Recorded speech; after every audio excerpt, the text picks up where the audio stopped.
Hey, welcome into the Big Ten Huddle. I'm your host, JR, and we are talking every single Big Ten team, our Week 3 reaction, recap episode, whatever you want to call it. We got our 10 takeaways, 5 each from the Week 3 of Big Ten football. We're going to be coming at you. Zach is feeling a little negative today about some teams, but he's also positive about one team that you might be surprised by, and it's a I'll just leave it at that. You'll have to figure out who that is. But overall, gonna have a fun episode this time, and I'm pleased to welcome in the guy who had a good Saturday, but not as good of a Saturday as Jamal Jarrett on his interception return for a touchdown. Zach, how you doing?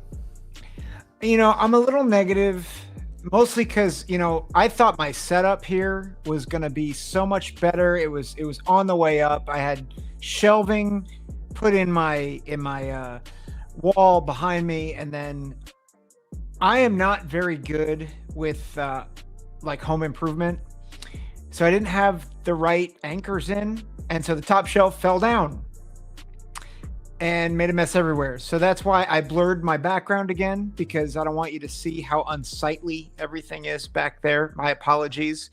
But that's why, I'm just a little negative about things. And, I was a little negative about the performances I saw on the field. Well, and I can't blame you. It was not exactly a great weekend for the Big Ten. That's part of one of my takeaways later on. But yeah, we'll definitely get to it. Let's see who we have here in the chat with us first. We got Sean. Sean saying, starting to think the whole league is more evenly matched, minus UCLA, than any time in my recent memory. It's an interesting thought there. All the odds and everything still loves Ohio State, Penn State, and Oregon. I think they're like all top 3 right now, and like SP plus. They're all top 3, 4, or 5 in national championship odds and stuff. So it's a very interesting situation in the Big Ten. We'll see if anybody can knock off any of those 3. If it does start to happen, obviously it will be a much more even Big Ten. But what are your thoughts on that, Zach? I think that is true. I think it's true from like team 14 to 5 or 6, maybe. I would say 4. You think so? Who would be your top? You would say Ohio State, Oregon, and Penn State are well above every. Now, that doesn't mean a team like Illinois and UCLA, not UCLA. That doesn't mean a team like Illinois and USC couldn't beat them, but I don't think any other teams in the Big Ten are at that national championship level that I think those 3 teams are at right now. I would agree with. Well, I'm not sure I'm there with you on one of those teams, which we'll get to. But I do think there might be a tier in between that I'm like, I'm not sure. Like, I think Indiana, USC, and Illinois might be a little above. And I think you could make a case for Michigan too if they continue to improve. I mean, I don't think so. You don't think so? No case for Michigan. No. You don't think there's a case for Michigan? Unless Biff Poggi is the head coach for a while. Well, he knows how to run Bryce Underwood. But I think this is the 11th takeaway. I think you could make a case that if Bryce Underwood improves, continues to go, like, he is special. Oh, yeah, in the future, of course, but it's a true freshman season. As much as he was amazing in that game on some things, there were also times when he threw into double, triple coverage downfield, and it's like, what are you doing? Yes, and I'm not saying right now they are there. I'm saying like week 8, week 9, you could see some ascension. So that's my only thought. All right. Steely Matt is here reposting the stream. Steely Matt, thank you as always for doing that. Always reliable for you to do that. We appreciate that. Kyle says, how long does LSU get to count Clemson as a big win? Hopefully not at all, because they are not a top 25 team. Yeah, actually, I don't know that for sure. I haven't checked the AP poll. I don't know if they're still a top 25 team or not. Them and Notre Dame should not be in the top 25. No. I guess I should check the AP poll. It's a college football show, so that's what we're doing tomorrow. You don't need to worry about that right now. Yeah. No, Clemson is not ranked in Oh my gosh. I just saw this. Notre Dame is 24th. You know who's 25th, Zach? USC. Yeah. Yeah. Yeah. Gosh, I hate. I feel bad I don't for hate USC fans at this point. Well, and the coaches poll doesn't even have them ranked. What are we doing? It's insane. Goodness. I Oh just don't understand. They have South Carolina ranked, even though their best win is against a team that got blown out by Old Freaking Dominion. So who the coaches poll or the AP? The coaches poll. Coaches poll. Oh, that's ridiculous. Coaches are dumb, man. Hey, we liked them at one point. They were doing some good stuff. They had the 1 and 2 matchup of Ohio State, Texas. We like that, but yeah. Yeah. That was about the only thing I wouldn't even say they got that right because as Billy Tuesday mentions, Arch Manning was special. Just too early to project on Underwood. Arch Manning has been anything but special. Yeah, I was willing to give him the benefit of the doubt after that first game against Ohio State on the road and everything, but yeah, when you're throwing less than 50% against UTEP, there were 2 5-star quarterbacks in that game, and Arch Manning was not the better 5-star quarterback. That's all I'll say. So, all right. Hey, we appreciate the comments, everybody, but we got 10 takeaways to get to, and Zach and I do not want to be up until midnight, so we got a lot to get through here. We'll start with Zach with his first takeaway. Last time we started with me. So, Zach, you're going first this time. Your first takeaway. I'm sorry, UCLA. I'm so sorry. Deshaun Foster was rightfully fired. I think everybody, that's kind of like the duh take of the year. But I think my bigger takeaway, and I think, again, a lot of people might share this. He was put in a no-win situation.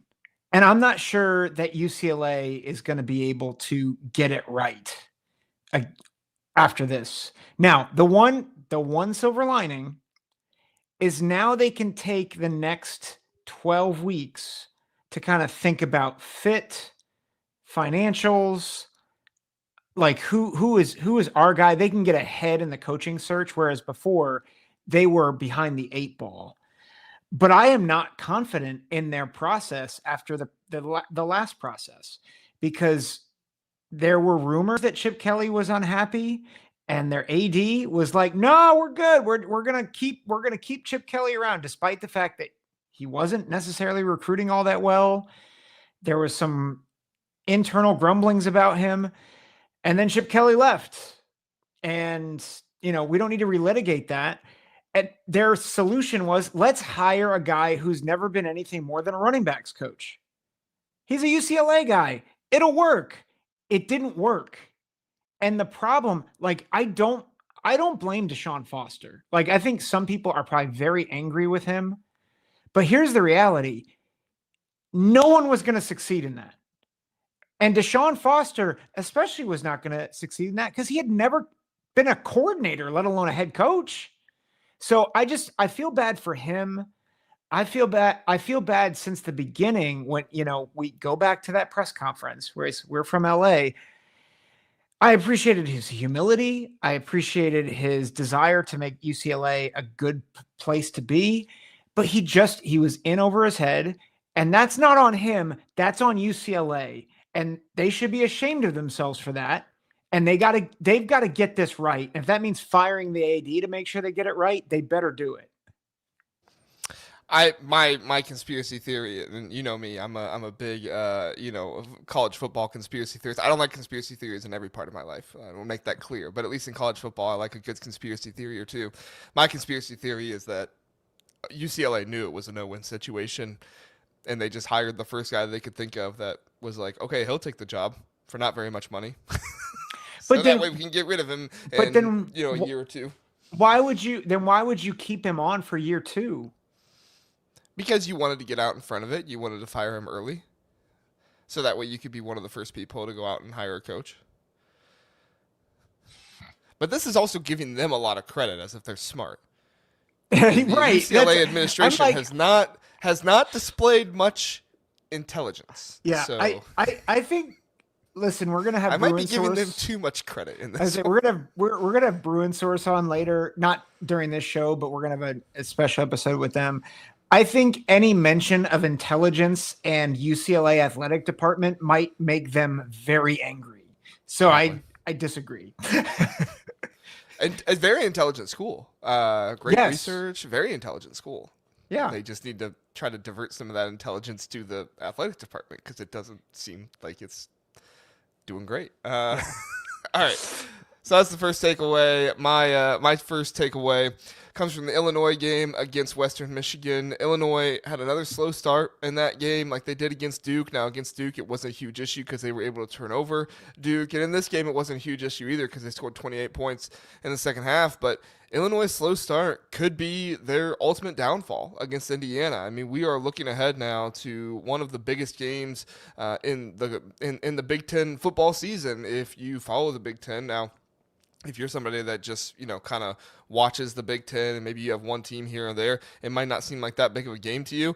But there's a lot riding on this game, a lot of reputation, a lot of tier 2 status. Indiana needs this one to kind of solidify themselves in the national eye. Illinois, the same way, but in a different way, right? Where people believe in Brett Bielema, but they're not sure he can actually get them to the playoffs. Indiana got to the playoffs last year. And Illinois, if they continue to have these slow starts, Indiana's the type of team that they can jump on you early, especially with Fernando Mendoza this last game. 5 touchdown passes, 0 interceptions. I know it's against Indiana State, but boy, he looked good. He looked on time, very accurate with his throws, and Omar Cooper Jr. could be a problem if they're not out on him, doing a good job there as well, because he had 4 touchdown receptions running all over the field out there. So this Illinois team needs to, I'm not saying they need to come out the gate and score, in 6 plays and 3 drives or something like that, but they do need to do a good job of at least sustaining drives and not allowing Indiana to get out fast and get out to a 17 point lead. Because if they do, it's the end of the first quarter and it's 14 or 17 to nothing. It's really, really likely that Indiana wins that game. Yeah, and I think just to build off of that Indiana win against Old Dominion looks a lot better now than it did 2 weeks ago. And I know, again, Virginia Tech's not great. I thought that as well. But did you watch that game? No, the Old Dominion game. The Virginia Tech team did not look like they wanted to be. I'm not trying to take anything away from Old Dominion. They still throttled them. Don't get me wrong. So that is a team that people need to look at more as, not just some like cupcake G5 type of deal. But that Virginia Tech team looked like they had no desire to be in that game. They did too. And to your point, Brent Pry, sadly fired around the same time that Deshaun Foster was. So yeah, I don't know which one was first, but they're basically at the same time. Yeah. Well, same results. Yeah, pretty much. I mean, blown out by a G5 team. Virginia Tech did lose to 2 Power 4 teams, right? SEC teams, South Carolina and Vanderbilt. Deshaun Foster lost to UNLV in New Mexico. Yeah. So. Yeah, it's not the same. One of these is not like the other. Yeah. Both deserve to be fired, though. Yeah. All right. Zach, your takeaway number 2. Yeah, so you had mentioned that there are 3 teams that are head and shoulders. I disagree. I think there's 2. Penn State's offense has not looked good enough yet to win a national championship. Listen, this is Drew Aller's passing yards to attempts in his 3 games against G5 opponents. Against Nevada, which is where that game I said I think he's got receiving options to be a national championship contender. So I'm putting myself on blast here. Drew Aller, 26 attempts, 217 yards. Not bad. Like 8.5 yards per attempt. Like that's good. That's decent against a G5 team. Not great. Florida International, 33 attempts for 200 passing yards. Less than 60% completion percentage. You're talking about less than 6 yards per attempt. Or about 6 yards per attempt. Not good. And then against Villanova, an FCS team, granted, a decent one, but still an FCS team. Drew Aller, 16 of 29, less than 60% completion percentage, 209 yards on 29 attempts. You're talking about, I believe, less than 7 yards per attempt. It's about 7 yards per attempt. I do not think this offense has improved enough for them to be considered a national championship contender. This is not like Ohio State against Ohio, which they deserve criticism for their red zone woes, right? But they were still moving up and down the field. Like, they were very efficient from a yardage perspective. They were explosive. Villanova or Penn State can't do that against Villanova, Nevada, or Florida International. And that's very, very concerning for people who picked Penn State to win the national championship. So I don't think they should be in the top tier right now. I think they are a solidly in the top second tier, probably the best team in that second tier. But they've got to improve offensively if they want to compete for a Big Ten championship, let alone a national championship. Sean asked, what are the QB PFF ratings for the Big Ten? I'm going to do that video tonight. I'll go through and do my QB grades and stuff like that tonight. So that'll get posted tomorrow, Sean. I'm going to do the Bruin Source video with Zach and those guys, and then I'll do the PFF kind of QB grades video after that. So you guys, pay attention to the channel. You'll get that tomorrow probably. Yeah, so Zach, I'm not necessarily disagreeing with you because I have been concerned about the offense as well. I've voiced that on here. But you know who took the number one spot in SP Plus, which is a predictive metric, just right after this week. You know who went up 6 spots and took the number one spot? Away from Oregon. I can't imagine it's the team that we're talking about because this is Penn your State. lead-in. It's Penn State. Have we talked about how ridiculous Bill Connolly is? Well, I don't want to knock Bill Connolly because he does not always align with his data, and he's made that very clear. But it is a little interesting. But yes, I'm not a huge fan of SP Plus either. Don't get me wrong. They had Ole Miss as the second best team in the nation last year at the end of the season, so it's definitely not a perfect metric by any means. But you have that, and then Zach, the line just moved on FanDuel for the national championship odds. Ohio State plus 550 is the favorite right now to win the national championship. You know what 2 teams are tied for second? Is it Penn State and Oregon? Yep, plus 650. Next is Georgia and Texas at plus 700. And then from there, you get a drop off to plus 1300 LSU.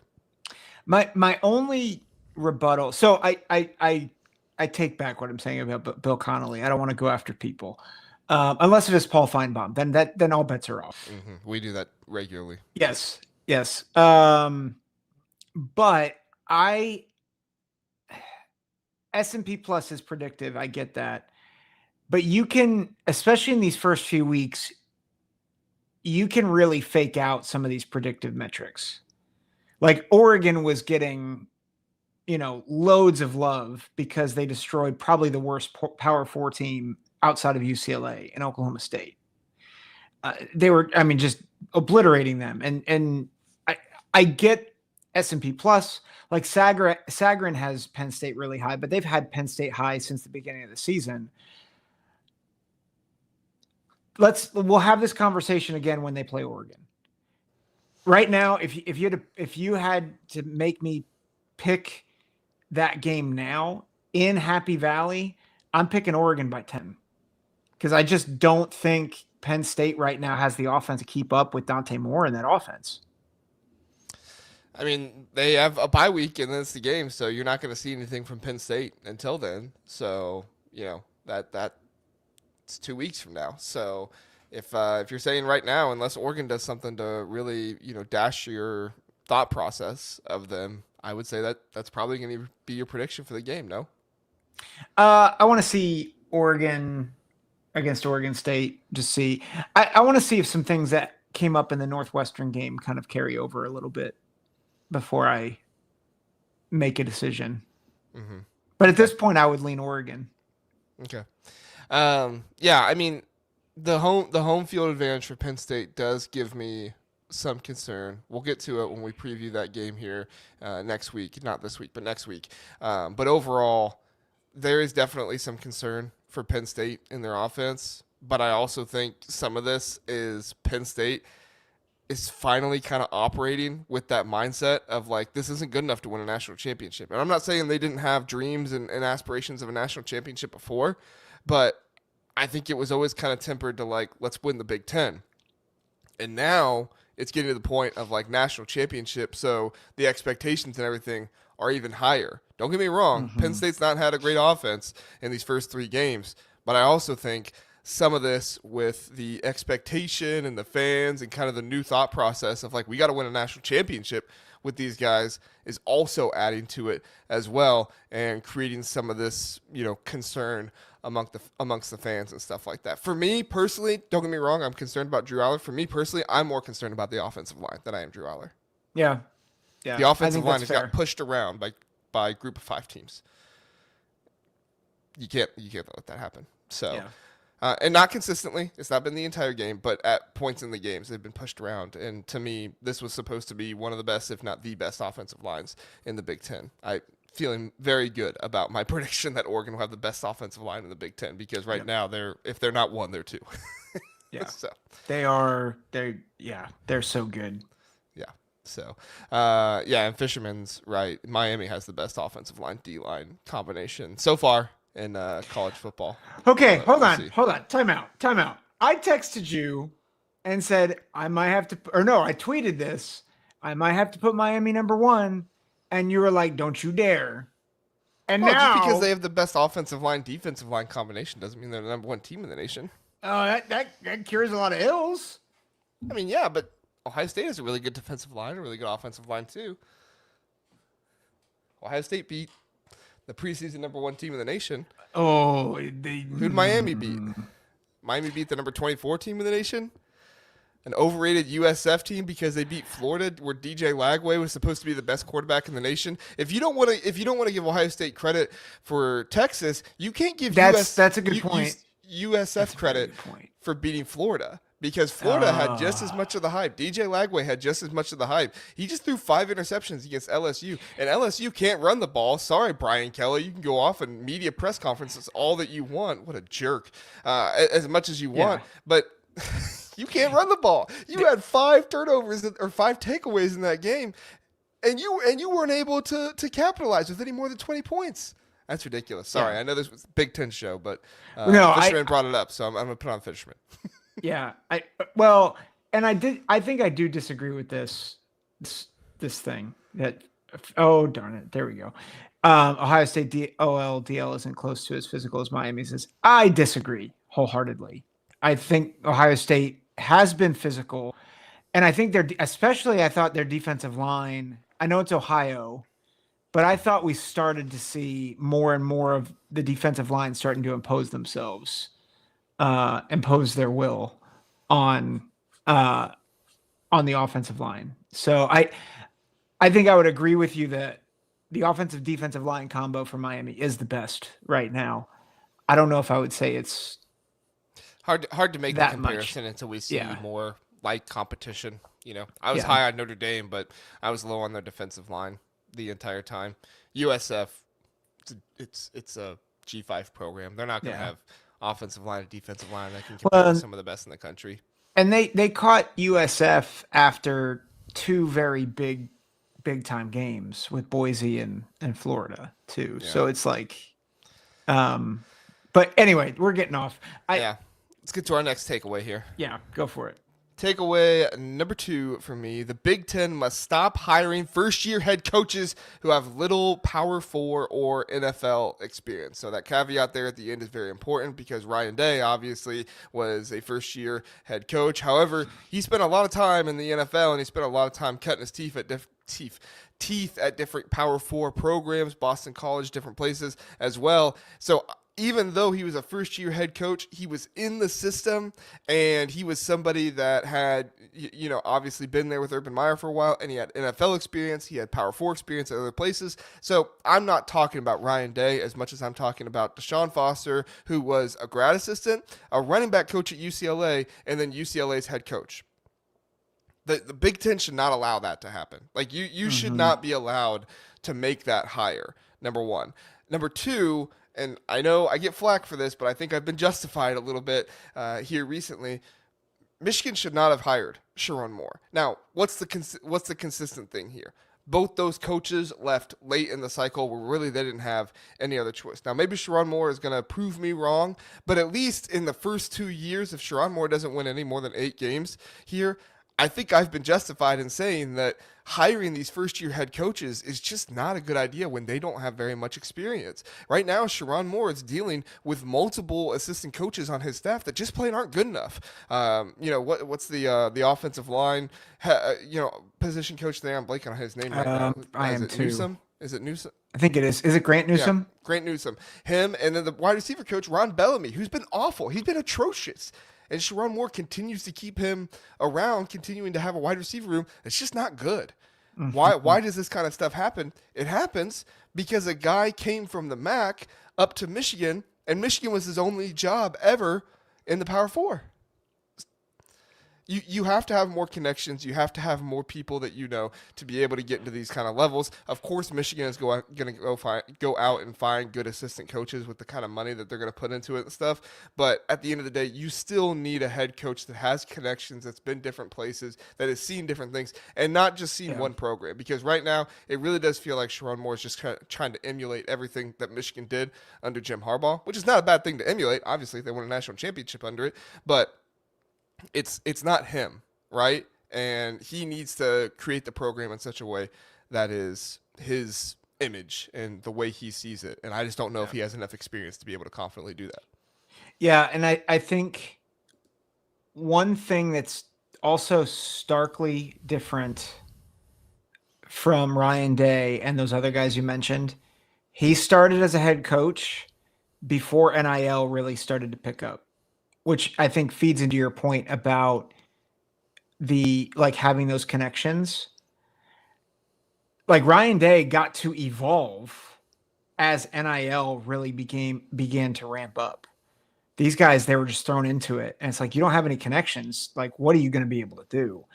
So I think it makes that head coaching experience and having those connections all the more important, particularly in the Big Ten or the SEC.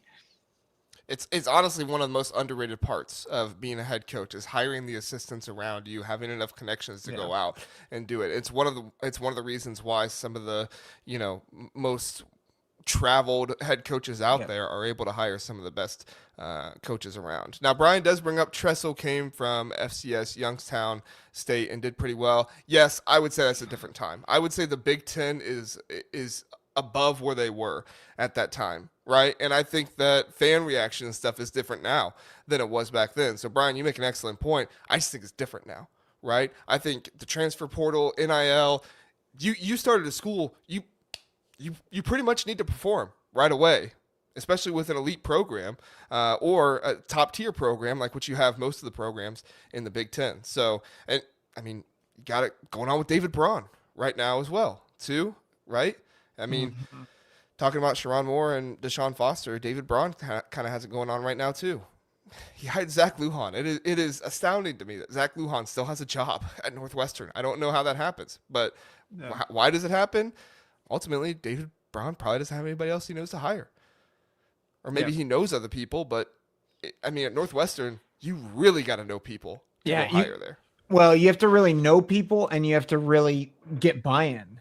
Because, who I think a lot of people know, unless if you really hit it big, and by big, I'm get 7 or 8 wins, Northwestern can end up being a dead-end job. Similarly, I think UCLA right now probably looks like a dead-end job unless if you really make a lot of changes culturally. And so who wants to go work for even if you are a promising young coach, who wants to work at a place that is going to lead you and put you in the ground?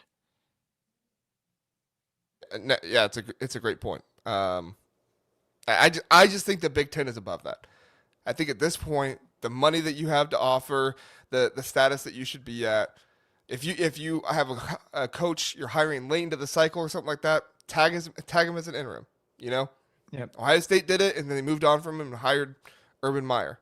Not everybody's Ohio State. I get it, but I think that most programs in the Big Ten should be big enough that they should be able to do something like that. So that's my opinion. Fair. Hey, do want to remind you, please do like, subscribe, tell a friend about the show, share the show, social media. We post on stuff on social media all the time, so easy to share the show there. You can share this live stream, X, Twitter, wherever you're at there. So please do that, and like, subscribe, do all that good stuff. We appreciate it. All right, Zach, your takeaway number 3. Yes, my third takeaway is that Wisconsin has not improved enough in year 3 to justify keeping Coach Fickell at the end of the season. I thought Wisconsin could go in and give, at least keep it competitive for a while. This game was never competitive with Alabama.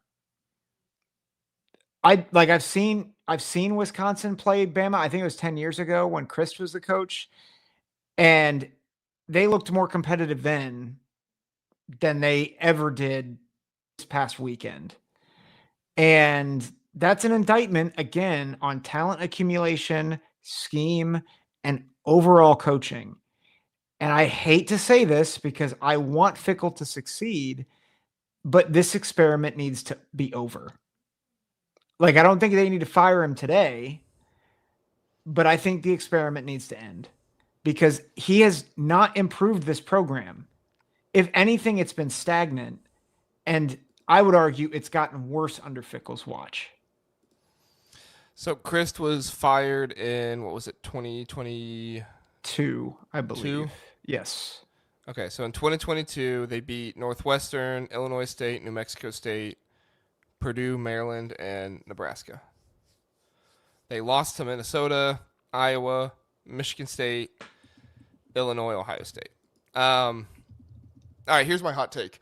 I don't think this is the game you judge Luke Fickell on. I think that Wisconsin, prior to Fickell, was losing these games as well.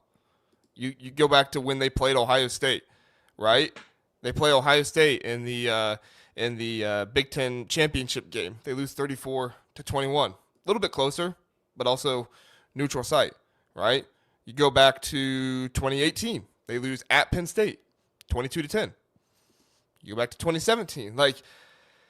Yes, you had Ohio State in that one in the Big Ten championship game, 27-21. But again, that's a neutral site game where you have time to prep. My point is, you go back in Wisconsin history, they weren't winning these games prior to Luke Fickell. This was never the expectation bringing Luke Fickell in, that he would win these games all the time. I think he wanted to be more competitive in them, right? But I don't think this is the game that signals Luke Fickell needs to be fired. I think he will be fired. I think they're done with him. As long as if he doesn't win 6 games, I think they're probably going to be done with him. But I just don't think Wisconsin was that kind of program. I think the more concerning stuff is that Luke Fickell has a losing record against Power 4 opponents in general. Yes. Luke Fickell needs to beat Iowa. He needs to beat Minnesota. He needs to beat Nebraska. Those are the teams that really he needs to kind of hitch his wagon on and say, look, I'm beating these teams. Yes, I'm not beating Ohio State. Yes, I'm not beating, some of these bigger top tier programs. But you have that game against Oregon last year. I guarantee if you were beating Nebraska and Minnesota and Iowa at least somewhat regularly, you have that game and they're praising you. Right? They're saying, shucks, we didn't beat Oregon, but that was a great game. Luke Fickell had those boys ready to go, and he really challenged for it. This program's in a good place. Right? So I agree with everything you're saying. And I would agree. So to me, the problem isn't that Wisconsin lost. Right? I think we both picked Wisconsin to lose. Yeah. So to me, that's not the issue. To me, the issue is Wisconsin couldn't do anything offensively. And they really didn't stop Alabama offensively. And this is a Bama team that maybe is not as bad as we thought at the beginning of the season. But this is not peak Alabama. And they still looked like they didn't belong on the field with them. That's my concern. We're in year 3 and they're not even close. And you brought in Fickell to do what you just said, but you're not going to do that when you don't even look competitive against Alabama. That's the thing. And this is them trying to make adjustments, right? Like they brought in both Danny O'Neil and Billy Edwards. So like credit for them for making an adjustment, because the past several years they went out, got their transfer, and he got injured in game 2. So like good job. You rectified that. I don't see, and I think this is where I am, JR, is it's that I'm not necessarily judging him just for Alabama. It's more like this encapsulates the Luke Fickell experience through 2 seasons and 3 games. It's just not good enough. And this would have been acceptable, I feel like, a year ago, and it was acceptable. Well, I don't even know if it was acceptable a year ago. But it's more understandable a year ago or 2 years ago. But if you're bringing in Luke Fickell, who is supposed to be one of the top coaches in the industry, and this is your result in year 3, if I'm a Wisconsin fan, I'm like, this is not what I signed up for. I think you excuse it if he beats Iowa and Minnesota this season, and he gets the 6 wins. That's my point. Like, yes, It's disappointing. It's not what you expected. But if Wisconsin gets the 6 wins this season and they beat the majority of their rivals, then you're like, okay, yeah, that sucked. But at least we're starting to beat more of our opponents right now, or rivals and stuff like that right now. We can build off of this. This is something we can build on, right? That's all I'm saying. I don't think Wisconsin after this game is like, okay, we fire Luke Fickell right now. Is it trending that way? For sure, it's trending that way. But if he comes out and beats Iowa, Minnesota, Nebraska, 2 of those games, then I think it's much, much more salvageable. Yeah, oh man. We'll see. I still feel my guess is they would keep him if he's 6-6. Yeah. Although I don't think I would like that. Yeah, they will. With where I think they'll keep him if they're 6-6. I do apologize. I said Nebraska. They don't play Nebraska this season. That's like a pseudo rivalry they have, but it's not a protected one. Sorry, go ahead, Zach. Well, I think there's a real question mark about their game against Maryland this week. Yeah, we'll talk about it Tuesday. Yeah, it'll be a game we highlight for sure. So tune in Tuesday night and we'll talk about it. All right, Zach, my third takeaway. Listen, I know some people love the Indiana praise. Some people hate the Indiana praise. If you love the Indiana praise, you're about to be real happy. If you hate the Indiana praise, you might be real sad. Because Indiana, they are rounding into form at this point, and I'm going to be honest, they are a real threat against Penn State and Oregon. Now, the worst part about this remains that they have to go on the road for both those games, so that stinks for Indiana. But I don't think you can just say, yeah, Indiana's not going to win this game. This is a real threat to both of these teams. If you have a thought process of Oregon and Penn State are just too talented or anything like that, I think you can maybe get away with saying that about Oregon. However, I do think that Indiana could come in and give them a fight there, but especially Penn State. With the way Penn State has looked lately, this is not a gimme game for them. Mm-hmm. This is going to be a real threat for them, for Penn State and what they have going up against Indiana. Obviously, Illinois, Iowa, I'm not trying to, go over those teams or anything. We'll talk plenty of Indiana, Illinois this week. But I'm trying to talk about the 2 hardest games they have on their schedule that everybody was just chalking up as an L at the beginning of the season. Is Oregon going to be an L? Most likely. Is it a for sure L? Not at all. Mm-mm. Because this Indiana team is dealing right now. And I think you got to be more confident in what you got in Fernando Mendoza after seeing him for 3 games. Yep. I moved Indiana up to number 3 in my power rankings this week. I think they are for real. I mean, I think they're for real too, but I can't put them above Illinois. I have questions about what you said about Illinois. I have questions about. Yeah, but they'll prove it this weekend, right? I think I'm on record from our preseason saying that I think Indiana is going to beat Illinois, but but we'll see. Yeah, you said that. I need to go back and watch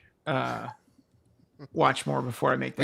We say so much stuff. We forget half the stuff. Here, what did I say again? What did I say? Oh, yeah. Don't keep receipts. Just don't do it. No, but good. I think people that were looking at this Indiana team and saying no way they can go 11-1, no way they can go 10-2 or anything like that. And we were saying it on here. This is a possibility. Are we picking them to go 10-2 or 11-1? No, neither of us picked that. But is it possible and something people need to be much more aware of and not just write Indiana off? Yeah, because this is a darn good football team, and Kirk Cinetti is a darn good coach. Yep. Yeah, he's got a big mouth, but I kind of like that about him. Yeah. If he does beat Illinois, he can start saying that what he does is beat top 10 teams. Well, yeah, he does beat top 25 teams because that Nebraska team was top 25 when he beat them. So there you go. Yeah. All right. There you go. Moving on. Zach, your takeaway number 4. All right. Here we go. Positive Zach coming in. Here we go. Positive Zach. Chief of positivity here. I think Purdue fans should be very, very hopeful after the USC game. And that you might think, there was the score by Ryan Brown that was really luck, which was a heads up play by the quarterback. That was, go back and watch it, the double lateral that really should have been disastrous. But I really think that Purdue should be hopeful with not just some of the players that they have. I thought some players flashed quite a bit against USC, but also just the effort, the amount of effort that they play with under Barry Odum. They have had to remake their roster. I think no one would have blamed you for thinking that they were going to be the worst team in the Big Ten. And I don't think they are the worst team in the Big Ten. I think they might make life hard for several teams on their schedule. And even if they go 3-9 or 4-8, right? I think there will be significant progress throughout the season. And I think fans should be excited about what Barry Odom's bringing to the table. If nothing else, you will not be 18th in the Big Ten, Purdue. So, no. Well, that's true. That. And probably not 17th. Michael said this right. Put this in right before I said it. He said UCLA has the 18th spot in the Big Ten, locked down. So no worries, Purdue. Like you're thinking there, Michael. Yeah. They got it locked down. There's no moving UCLA out of that spot. I feel like I need to put an anchor on my power rankings photo for that one or something. No, for sure. I mean, if you're a Purdue fan, this team looks much more disciplined. I know that they had the 3 interceptions in the red zone that kills you, but they were able to move the ball against USC. Yep. Now, I've not been super high on USC's secondary, but I felt like USC's front 7 played better in this game, and Purdue was still able to kind of move the ball against them. I think Ryan Brown is a good quarterback. Is he a little bit erratic and makes some bad decisions at times? Yeah, but he's also super athletic. I mean, that's the other part of that kind of lucky play that they had there. Did you see Ryan Brown get the ball and just take off right away? Yeah. I can tell you right now, 50% of the quarterbacks in the Big Ten are not just taking off and doing that right away. I mean, his athleticism, his mobility, really, really fun. And what is the great equalizer in college football? A mobile quarterback, right? We've seen it with Ohio and Parker Navarro. Now, that wasn't necessarily what the equalizer was against Ohio State. I think you watched that game. It was much more red zone inefficiency, stuff like that. But it was against Rutgers, right? And I think you're going to see it more with this Ohio team. It was against West Virginia, right? It's one of the reasons why they came out on top in that game. But It's such a big thing to have a mobile quarterback. And I just think the more confident Ryan Brown gets, the more that's going to be a factor. And Purdue this season, I don't know if they're going to go to a bowl game, but you're definitely not looking at what you had last season. This is a Purdue team that can get to 4 or 5 wins. It's at least a thought now that you can get to a bowl game. Yeah. Someone said something, Brian Myers, which I think is a good question. It's like Purdue hopeful or USC overrated? And my counter would be, I don't know if I care if USC is overrated, because when I saw them play a real opponent for the first time last year, they looked like they didn't deserve to be an FBS. My response, Notre Dame just murdered them. My response would be it wasn't what happened last year at Maryland, right? Yeah. That was overrated. USC. So they went nearly across country, got the win. I think for USC, based on what we saw last year, especially with the travel and everything else, I almost wouldn't have cared how USC got the win. I would have said, okay, you got that monkey off your back. Just you got the win, move on. Are they overrated? I mean, maybe. Who knows? We'll have to see as the season continues to go on. I don't think they are, but that's they're just not the way I look overrated at it. because they're barely ranked. Yeah, they're 25th. They're not overrated.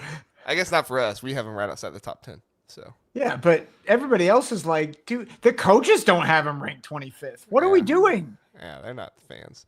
All right. We do want to remind you that you can catch the top 25, our top 25s in college football playoff predictions show Tuesday morning. We're going to set that to premiere at 9 a.m. Tuesday morning. Sometimes I can be in the chat for that one. Sometimes I cannot. I apologize if I'm not there, but you can catch that premiere. Zach and I giving our top 25s. We will react to the AP poll top 25. We'll then give our top 25s, and then we will go through our college football playoff predictions. That doesn't take as long, but at least giving you our thought process for who we would have ranked. We are by no means experts of the entire college football slate, but we do pay attention enough. Then it was suggested last year, and you guys seem to enjoy it, so we're going to do it again this year.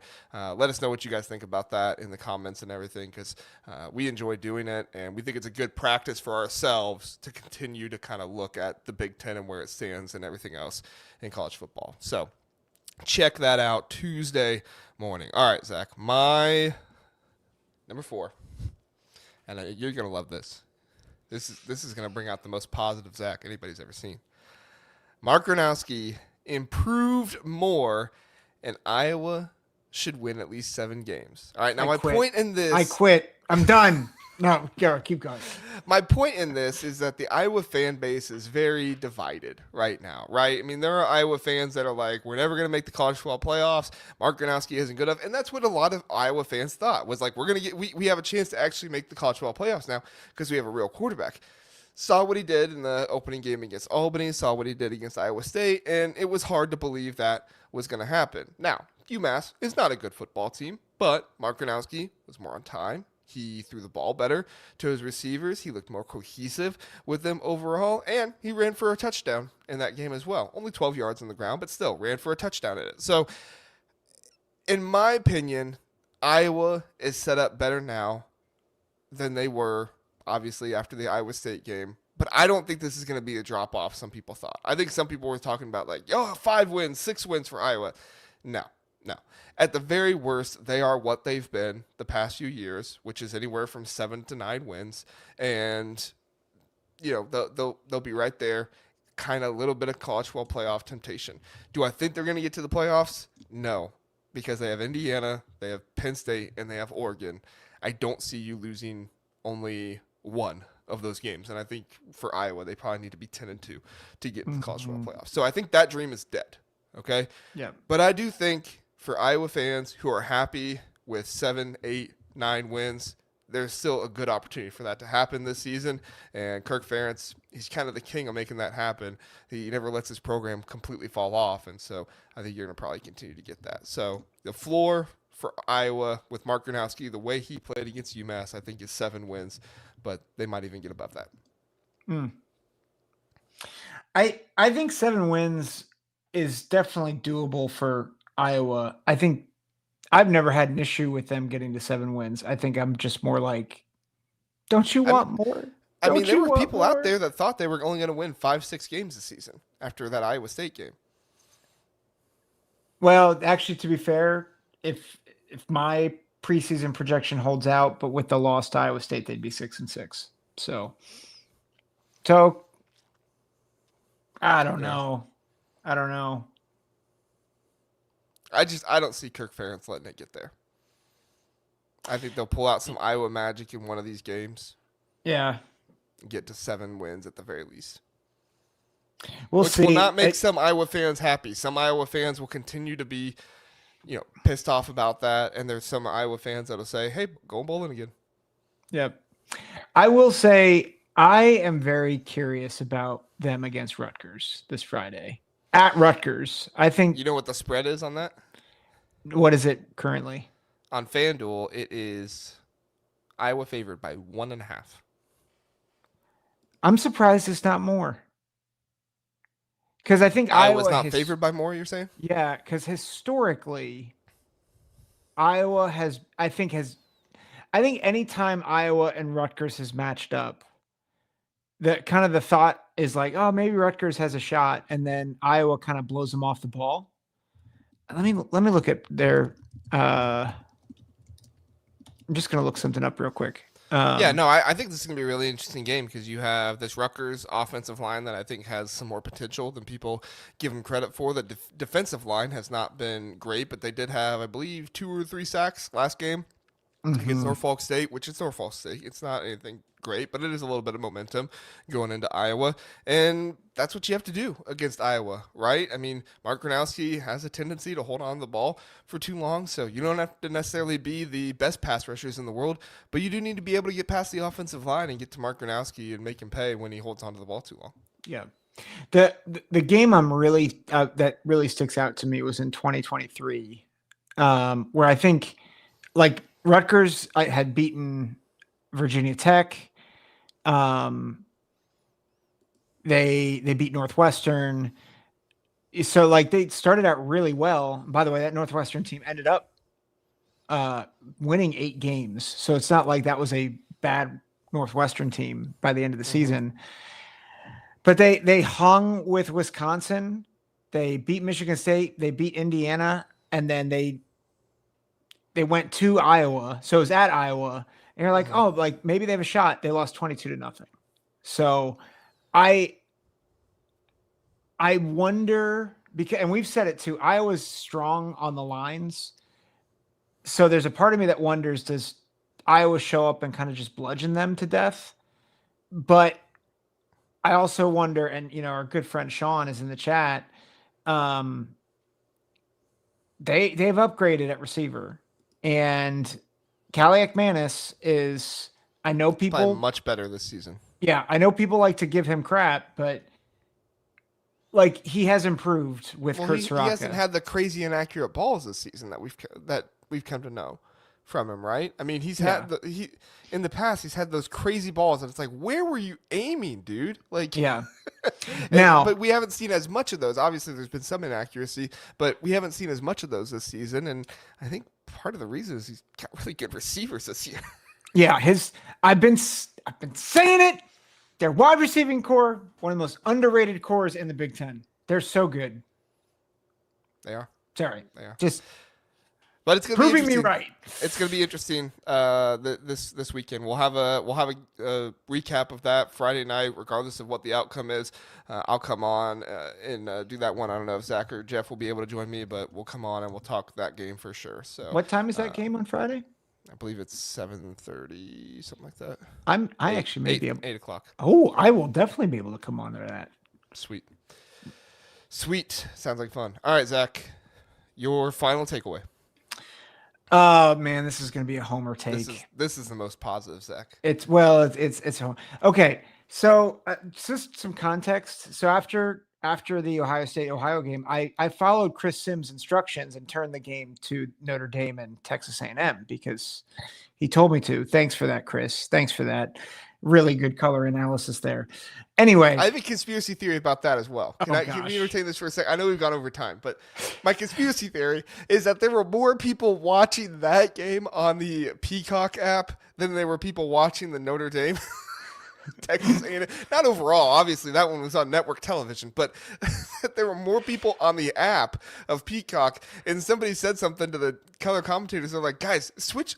We got tons of people watching Ohio State, Ohio. Switch these people over. Because you know when that game got to 13-9, a notification went out on some kind of app somewhere, and everybody turned to Peacock. Everybody who had Peacock, everybody turned to Peacock because everybody loves to watch Ohio State lose. And that's my theory, is that there were more people on that app watching that game than Notre Dame, Texas A&M, and they were like, we got to get these people over to Notre Dame, Texas A&M. Yes. So I did that. Sorry. I did that. And the first thing that stood out to me was how slow the linebackers looked on both teams, which I don't think it's actually that they have slow linebacker rooms. Arvell Reese and Sonny Styles are freaking machines. Arvell Reese is going to win the Butkus. They are just athletic freaks. And I don't think I realized how athletic they were until I watched just two, I think, really good teams in Texas A&M and Notre Dame, and just seeing how much less athletic their linebacker rooms were. Well, it's athletic and smart, right? Yeah. I mean, because that's the thing. You have like a guy like Harold Perkins over at LSU that everybody has been raving about his athleticism for like 3 years now. Everybody talked about Harold Perkins. Harold Perkins, he's one of the most athletic dudes. But when you are constantly out of position, your athleticism can only help you so much. Yeah. So not only are they athletic, they're in a fantastic scheme, and they're being coached up by one of the greatest college linebackers of all time in James Laurinaitis. Yeah. Arvell Reese is a revelation. I mean, I think we knew he would be good. But my gosh, he's like game wrecker. Like there is a chance, and I want to be careful because, again, Patricia's 3 weeks in with his scheme. I think at some point people are going to figure some of his tendencies out. Like you have to believe that. Oh yeah, they were calling it out on the broadcast. I mean, yeah. So I'm curious what will happen to Ohio State's defense when more and more teams kind of figure it out. I think that Washington game is going to be really telling in a couple weeks. But at least the early returns, my gosh, Arvell Reese is – I don't know how he's not the favorite to be the Butkus Award winner right now. I want something called the Reese cam, which is a camera only on the quarterback's face. And anytime Arvell Reese – starts just closing in on the quarterback, there was a play in that Ohio State game. It was toward the end where Arvell Reese just started to close on Navarro there in the backfield. He was completely in open space. He was not ready to throw at all. He started closing, and you saw Navarro just throw the ball as soon as, because he was scared out of his mind, no doubt. And I want to see the Reese cam just like zoomed in on the quarterback's face, so that way when Arvell Reese starts to close, you see the. It's over. It's over. Get rid of the ball. Get rid of the ball. Here it comes. Yeah. So, but there's legitimately like 3 freaks on defense with Styles, Sonny Styles, Arvell Reese, and Caleb Downs. I mean, they are, just insane. They are. All right, last one. All right, this one's more Big Ten centric, and it's not been talked about all that much, but I think it needs to be talked about more. The Big Ten scheduling needs to be completely redone, especially coming off this absolutely disappointing week. You really didn't have a single, I would say, Tier 1 program in the Big Ten facing off against any other team of actual relevance. I mean, the most relevant team was honestly probably Ohio. Like, no shade to Northwestern, sorry, but Ohio was getting a little bit of love as a possible, G5 playoff team after they beat West Virginia. So between Penn State, Oregon, and Ohio State, that was honestly probably the most relevant one. And Ohio State struggled a little bit, but they eventually came out with it. Your top 2 games of the weekend, Zach? Minnesota at Cal and Wisconsin. The other 2 were conference games where you had pretty much outmatched teams. Like, sorry to Purdue and Northwestern, but let's call it like it is. Yeah. And your top two teams of Minnesota and Wisconsin both supremely disappointed. Yeah. I mean, Minnesota should have been closer in that game at the very least, but a muffed punt, missed field goal at the end, and then just a complete inability to continue to stop the run of Cal. Had Cal kind of run away with it there at the end. So yeah. Well, it doesn't help too that Minnesota game was on at 10:30 p.m. Eastern. Like that was lame. And by the way, Coy Parrish, he's gonna have better days. I feel bad for him because that could have been that was a major turning point in that game, 17-14, and right. Gives them the ball right. The first 2 weeks, you had pretty good scheduling, right? You were able to put Ohio State, Texas on the very first week. That was good. You had Oklahoma and Michigan, even though that didn't go Michigan's way. You still had Illinois and Duke in that week as well. Like there was Oregon, Oklahoma State. You had that one. Like there were some good games. You just did not have really any of your powerhouse teams facing off against relevant competition. And even if Minnesota or Wisconsin was a power, I shouldn't say Wisconsin, even if Minnesota was, a powerhouse team, you're still going up against Cal, who again is going to put you on 10:30, 11 o'clock at night. You've got people releasing their top 25s when it's halftime of the Minnesota Cal game. So that should tell you how much, that game was non-relevant to the national eye. I'm not saying it wasn't relevant overall because the Big Ten fans it was, but the Big Ten really needs to fix some of their scheduling stuff. More than anything, they need to go to requiring a Power 4 opponent for every single Big Ten team next season, as the SEC did. They need to do that, and then they need to do a good job with coordinating with other teams, making sure that when Oregon plays their big out-of-conference opponent, whether it's Oklahoma State or whoever it is, they don't play that the same week as Michigan, right?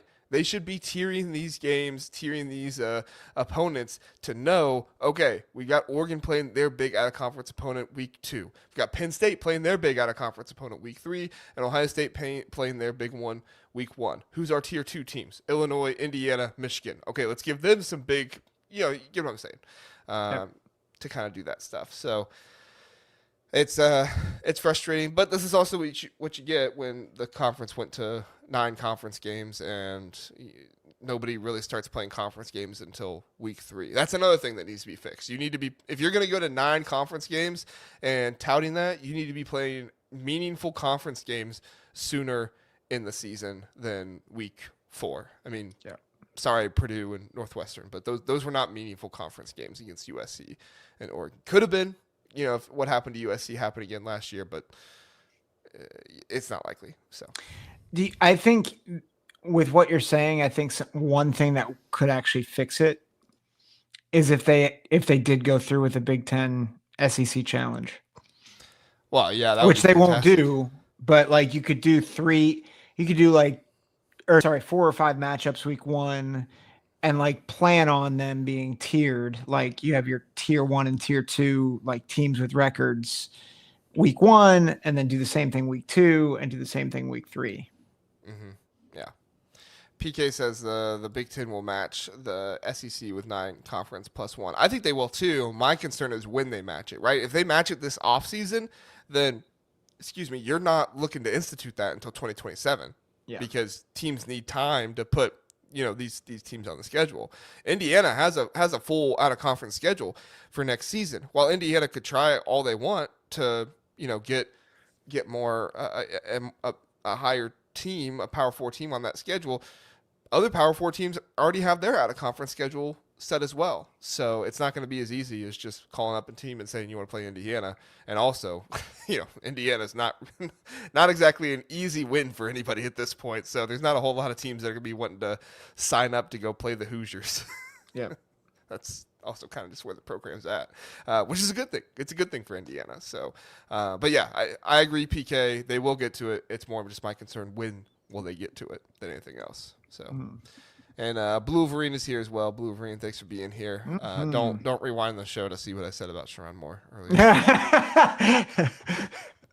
Oh no, it wasn't all that bad. It was yeah.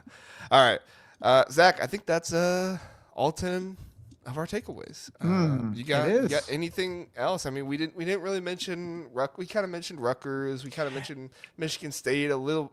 Actually, we didn't mention Michigan State at all. Yeah.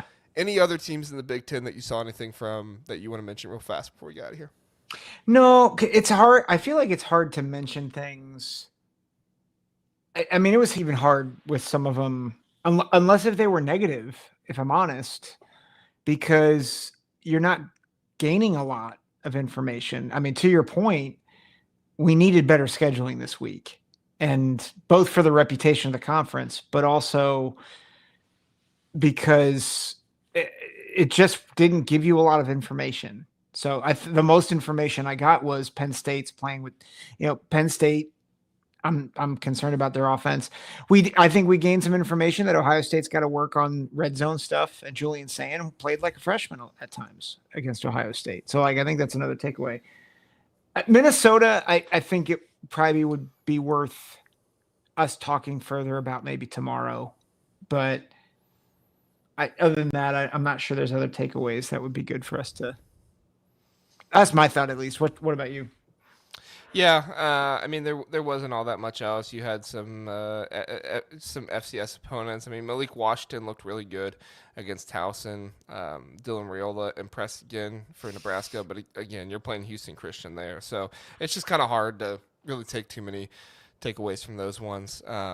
Michigan State did struggle against Youngstown State. They will be out of my top 25 after that one, and then also after Boston College lost to Stanford. Yikes! No bueno. Eesh. Eesh. Yikes.